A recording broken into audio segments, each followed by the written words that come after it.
வங்கி கொள்ளை குற்றவாளியை போலீசார் சுட்டு பிடித்திருக்கிறார்கள் என்பதுதான் புதிய செய்தியாக பார்க்கின்றோம்.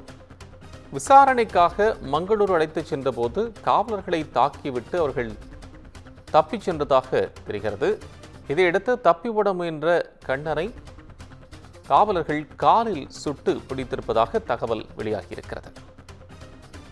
விவரங்களுடன் செய்தியாளர் பாஸ்கர் இணைப்பில். பாஸ்கர், இப்ப இந்த வங்கி கொள்ளை குற்றவாளியை போலீசார் சுட்டுப்பிடித்ததாக தகவல், அது தொடர்பான விவரம். வணக்கம் கோபால். கர்நாடக மாநிலம் மங்களூரு நகரில் உள்ள வங்கியில் 10 கோடி கொள்ளையடிக்கப்பட்ட சம்பவத்தில் 3 நாட்களுக்கு பிறகு 3 தமிழர்கள் கைது செய்யப்பட்டுள்ளனர். குறிப்பாக மங்களூர் நகரில் உள்ளால் பகுதியில் உள்ள கேசி சாலையில் உள்ள கோட்டேகர் வேளாண்மை கூட்டுறவு வங்கியில் அதாவது கூட்டுறவு வங்கியின் கிளைக்குள் கடந்த 17ஆம் தேதி மதியம் 6 பேர் கொண்ட கும்பல் முகமூடியுடன் நுழைந்து ஊழியர்களை மிரட்டி வங்கியை கொள்ளையடித்து சென்றனர்.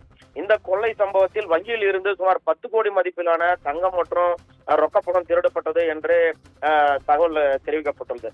குறிப்பாக இந்த சம்பவம் குறித்து மங்களூர் போலீசார் 5 தடிப்படைகளை அமைத்து கொள்ளையர்களை தீவிரமாக தேடி வந்த நிலையில இந்த சம்பவத்தில் ஈடுபட்ட 3 தமிழர்களான அதாவது தற்பொழுது கைது செய்துள்ளனர். அதாவது முருகாண்டி தேவர், கண்ணன் மணி, ஜோசுவா ராஜேந்திரன் ஆகியோர் திருநெல்வேலி மாவட்டம் பத்மநேரி என்ற பகுதியில் பதுங்கியிருந்த பொழுது மங்களூர் போலீசார் கைது செய்துள்ளனர்.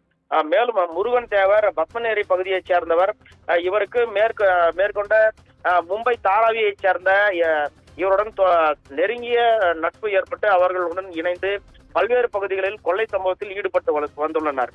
மேலும் மங்களூர் நகரில் கொள்ளையடிப்பதற்காக மும்பையில் இருந்து காரில் மங்களூருக்கு வந்த பிறகு கொள்ளையடித்து தமிழகத்தில் தங்கியிருந்த பொழுது இவர்கள் கைது செய்யப்பட்டுள்ளனர்.